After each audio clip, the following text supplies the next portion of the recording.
불편을 줬던 미세먼지는 오늘 오후 점차 해소됐습니다.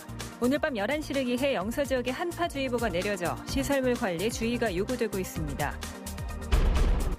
춘천 레고랜드는 최근에 멀린사가 직접 투자해 사업을 진행하기로 했는데 레고랜드 개장 시기와 투자 금액이 당초 계약 내용과 달라 또 다른 혼선을 주고 있습니다. 강원도 인구가 지난해 7,000명 이상 감소하면서 154만 3,052명으로 집계됐습니다. 영서 북부 자치단체의 올해 목표와 과제를 알아보는 신년 기획보도. 오늘은 홍천군입니다. 홍천군은 올해 들어 관광지를 새롭게 조성하고 추진하는 등 지역의 관광 활성화에 힘을 쏟고 있습니다.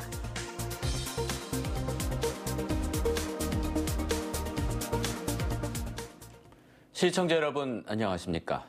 큰 불편을 줬던 미세먼지는 오늘 오후 점차 해소됐습니다. 내일은 한파가 다시 찾아오면서 미세먼지가 보통 수준을 보이겠습니다. 강원지방기상청은 오늘 밤 11시를 기해 강원 산지와 양구, 인제, 화천, 철원 지역에 한파주의보를 내린다고 밝혔습니다. 내일 아침 최저기온은 철원 영하 16도, 춘천 영하 13도 등으로 오늘보다 10도 이상 낮겠고 낮에도 대부분 지역이 영하권에 머물겠습니다. 올해부터 도내 미세먼지 주의보가 4개 권역별로 발효됩니다. 최대 6개 시군이 합쳐져서 발효되는 건데요. 한파나 폭설 등 다른 기상특보보다 세밀하지 못하다는 우려가 나오고 있습니다. 김진아 기자입니다. 강원도 보건환경연구원이 올해 미세먼지 주의보 발효 권역을 조정했습니다. 기존 원주와 춘천, 강릉, 평창 등 6개 측정소별로 주의보를 발효하던 것을 영서 남부와 영서 북부, 영동 남부와 영동 북부 총 4개 권역으로 나눠 특보를 발효합니다.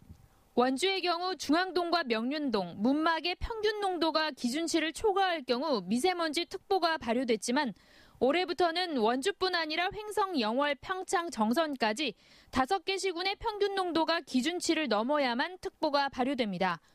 국립환경과학원이 영서, 영동 2개 권역으로 특보를 발효하는 것이 적당하다고 권고했고 측정소가 50여 곳인 서울도 단일 권역으로 발효한다며 강원도 전체의 비상저감 조치를 위한 결정이었단 겁니다. 비상저감 조치는 그런 식으로 좀 권역을 좀 확대를 해서 시행하는 게 효과적인 측면에서 더 이제 효율적이다 생각을 해서. 하지만 올해 모든 시군에 측정소를 설치해 촘촘한 입체적 측정망을 갖추면서 오히려 특보는 거꾸로 간다는 우려의 목소리도 높습니다. 같은 권역에 도심과 농촌이 섞여 있어 일부 지역의 농도가 높더라도 전체 평균값이 낮으면 특보가 발효되지 않기 때문입니다. 주의보라고 하면 좀 심각하구나 이렇게 딱 느껴지니까 지역을 세분화하는 게 시민들이 느끼기에는 좀 더 와닿게 느끼지 않을까 싶어요. 시민들은 미세먼지 정보 앱을 활용하거나 직접 미세먼지를 측정하는 등 자신이 생활하는 지역의 정확한 대기 정보를 필요로 하고 있습니다. 호우나 폭설처럼 미세먼지도 일상생활에 중요한 기상정보가 된 만큼 보다 세밀한 발표가 필요해 보입니다. MBC 뉴스 김진아입니다. 그동안 레고랜드는 숱한 기공식에도 불구하고 사업 진척이 없어 많은 의혹을 샀습니다. 최근에는 멀린사가 직접 투자해 사업을 진행하기로 했는데 레고랜드 개장 시기와 투자 금액이 당초 계약 내용과 달라서 또 다른 혼선을 주고 있습니다. 강화길 기자가 보도합니다. 레고랜드 사업자인 멀린 엔터테인먼트가 지난 7일 내놓은 보도자료입니다. 2022년 개장할 레고랜드 파크를 짓기 위해 강원도와 협약을 맺었다는 내용입니다. 그런데 멀린이 밝힌 2022년 개장은 강원도와 맺은 협약서는 물론 공식 홍보물의 2021년 개장보다 1년이 늦습니다. 이에 대해 멀린은 지킬 수 없는 약속을 피하기 위해 언론에 이같이 발표했다고 해명해 사실상 개장 시기는 2022년으로 다시 늦춰지게 됐습니다. 아울러 멀린이 2023년이 끝나기 전에는 레고랜드를 반드시 개장한다는 계약 내용도 처음 공개됐습니다. 또 멀린은 테마파크 개발 비용 2,900억 중 2,100억 원을 투자한다고 밝혔습니다. 지난달 17일 강원도와 체결한 총괄 개발 협약 내용보다 100억 원이 적습니다. 의혹이 많은 레고랜드 사업에 의혹들이 덧붙여진 셈입니다. 그것은 이제 지금 현재 시점에서 조달 가능한 금액을 공시를 한 것이고 이후에 추가 사업비를 공시할 계획으로 있습니다. 특히 지난해 도의회의 동의를 받은 계약서 내용과 개장 시기와 계약 금액이 달라져 논란이 예상됩니다. 또 다른 문제는 테마파크 주변 부지 매각입니다. 이 땅을 팔아야 그동안 은행에서 가져다 쓴 2천억 원이 넘는 빚을 갚을 수 있습니다. 그런데 그동안 두 차례 공고에도 불구하고 어떤 사업자도 나타나지 않았습니다. 하지만 강원도는 25만 제곱미터 3천억 원 규모의 부지 매각을 자신하고 있습니다. 멀린사가 3월에 레고랜드 비전 선포식과 함께 공사 착공에 들어가면 사업자가 쇄도할 것으로 낙관하고 있습니다.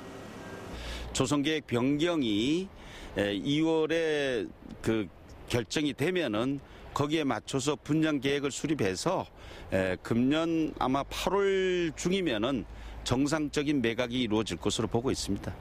거기에다 중도 선사유적 테마파크 조성도 난항을 겪고 있습니다. 현재 100억 원 규모로 구상 중인데 200억 원은 투자해야 관람객 동원 효과가 기대되는 유적공원 조성이 가능합니다. 그러려면 국비 확보가 절실한데 향후 운영 문제를 고려한 춘천시가 박물관 유치에 미온적입니다.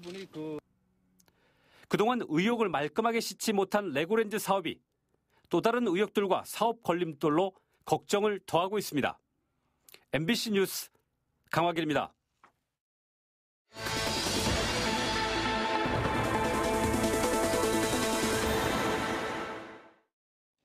영서북부자치단체 올해 목표와 과제를 알아보는 신년기획보도. 오늘은 홍천군입니다. 홍천군은 올해 들어 관광지를 새롭게 조성하고 추진하는 등 지역의 관광 활성화에 힘을 쏟고 있습니다. 백승호 기자입니다. 지난 5일 개장한 홍천 자라바위 오토 캠핑장입니다. 53면의 캠핑 시설과 어린이 놀이터, 산책로 등을 갖췄습니다. 홍천 강변의 수려한 경치를 감상할 수 있고 인근의 팔봉산과 금악산, 비발디 파크와도 연계 관광이 가능합니다. 올해부터 관광 활성화에 올인한 홍천군의 첫 작품인 셈입니다. 민선 7기 홍천군의 군정 구호는 대한민국 건강 놀이터입니다. 구호에 걸맞게 팔봉산 관광지 활성화와 홍천강 전망대 설치 등을 역점 시책으로 내세웠습니다. 관광 활성화로 홍천의 지역 경제를 끌어올리겠다는 전략입니다. 홍천군에서 살고 계신 분들만 가지고는 홍천의 경기 활성화가 만들어지기는 어렵다고 생각하거든요. 관광에 많은 준비를 하고 노력을 해야 되지 않을까. 지역 축제의 경쟁력을 높이기 위해 무궁화 축제를 인삼 한우 명품 축제와 통합하고 봄철에 열 수 있는 신규 축제도 계획하고 있습니다. 또 대룡저소지 생태 탐방로와 홍천강 400리 둘레길, 내면 삼색 숲길 등 새로운 생태 관광지 조성도 추진하고 있습니다. 하지만 홍천하면 딱 떠오르는 대표 관광시설이나 축제가 아직 마련되지 못했다는 지적도 나오고 있습니다. 또 관광지 조성과 활성화를 놓고 강원도의 다른 자치단체와 어떻게 차별화할 수 있느냐도 홍천군이 꼭 풀어야 할 과제가 되고 있습니다. MBC 뉴스 백수호입니다. 오늘 아침 중앙고속도로에서 무면허로 과속 운전을 한 20대 운전자가 경찰에 붙잡혔습니다. 또 홍천에서는 단독 교통사고로 80대 할아버지가 현장에서 숨졌습니다. 김상훈 기자가 오늘 사건 사고를 종합했습니다. 한 승용차가 중앙고속도로에서 시속 150km가 넘는 빠른 속도로 경찰 순찰차를 앞질러 질주합니다. 심지어 터널 안에서 앞에 가는 화물차를 추월하기 위해 차선을 무단으로 변경합니다. 결국 순찰차가 5km가량을 따라가 운전자를 잡고 보니 25살 김모 씨는 지난해 2차례 음주운전이 적발돼 지난달에 면허가 취소된 상태였습니다. 경찰은 무면허로 차를 빌려 고속도로를 주행한 김 씨를 도로교통법 위반 혐의로 붙잡아 조사하고 있습니다. 도로를 벗어난 차량이 심하게 찌그러졌습니다. 오늘 오후 3시쯤 홍천군 남면 44번 국도에서 69살 신모 할머니가 몰던 승용차가 도로변에 있던 돌무더기를 들이받았습니다. 이 사고로 조수석에 타고 있던 신모 할머니의 남편 84살 홍모 할아버지가 사고 현장에서 안타깝게 숨졌습니다. 경찰은 차량이 도로변을 벗어나 돌무더기를 들이받은 것으로 보고 정확한 사고 원인을 조사 중입니다. 춘천에서는 무인 점포를 돌며 지폐 교환기를 파손하고 현금을 훔쳐간 10대 절도범 2명이 경찰에 붙잡혔습니다. 친구 사이인 이들은 지난 6일과 7일 춘천 효자동 코인 노래방 등 무인 점포 5곳을 돌며 지폐 교환기에 있던 현금 98만 원을 훔친 혐의를 받고 있습니다. 춘천경찰서는 16살 A군 등 2명을 특수 절도 혐의로 붙잡아 조사하고 있습니다. MBC 뉴스 김상훈입니다. 강원도 인구가 지난해 7,000명 이상 감소한 것으로 나타났습니다. 행정안전부가 발표한 주민등록 인구 통계에 따르면 2018년 강원도 인구는 154만 3,052명으로 2017년보다 7,090명이나 감소했습니다. 2008년에 증가세로 돌아섰던 인구 증가세가 다시 감소세로 접어들어 우려를 낳고 있습니다. 전국 인구는 5,182만 명으로 강원도 인구가 전국에서 차지하는 비중은 3%입니다. 올해부터 만 6세 미만 모든 아동에게 아동수당이 지급됩니다. 적용 대상은 만 6세 미만인 아동으로 2013년 2월 1일 이후 출생자입니다. 오는 9월부터는 대상이 만 7세 미만 아동으로 확대됩니다. 아동수당 신규 대상자는 오늘부터 3월 31일까지 신청을 받아 4월 25일에 1월분 수당부터 소급해 한 번에 지급합니다. 아동 보호자가 신분증을 갖고 읍면동 주민센터에서 신청하거나 온라인에서 신청하면 됩니다. 강원랜드 채용 청탁 등의 혐의로 기소돼 1심에서 징역 3년에 실형을 선고받은 최흥집 전 강원랜드 사장이 1심에 불복해 항소했습니다. 최 전 사장은 지난 2012년과 2013년 강원랜드 교육생 선발 과정에서 현직 국회의원 등으로부터 채용 청탁을 받고 이들이 합격할 수 있도록 직원들에게 면접 점수를 조작하도록 지시한 혐의 등으로 기소돼 1심에서 징역 3년형을 선고받았습니다. 이 사건은 20차례 공판을 거쳐 1년 9개월여 만에 지난주 1심이 마무리됐으나 항소심에서 다시 법리 공방을 벌이게 됐습니다. 강릉 펜션 사고와 관련해 업무상 과실치사 혐의로 입건된 피의자 9명 가운데 2명이 구속됐습니다. 춘천지법 강릉지원은 보일러 설치업체 업주 최모 씨와 펜션 운영자 김모 씨 등 2명에 대해 증거인멸과 도주가 우려된다며 어젯밤에 구속영장을 발부했습니다. 이들은 무자격으로 보일러를 설치하고 가스안전 점검과 관리를 소홀히 해 일산화탄소 누출 사고로 고등학생 3명을 숨지게 하고 7명을 다치게 한 혐의를 받고 있습니다. 강원도가 남북 산림협력센터 건립을 통해 북강원도 양묘 지원을 비롯해 산림 병해충 방제와 산불 공동 대응을 추진합니다. 강원도는 이달 중 남북 산림협력센터 건립 용역에 착수하고 넉 달간 용역을 진행한 뒤 내년도 국비를 신청할 계획입니다. 남북 산림협력센터 건립에는 180억 원이 소요됩니다. 강원도는 지난해 센터 건립 예산을 신청했지만 산림청의 대북지원 양묘장 건립과 중복 문제로 실패했습니다.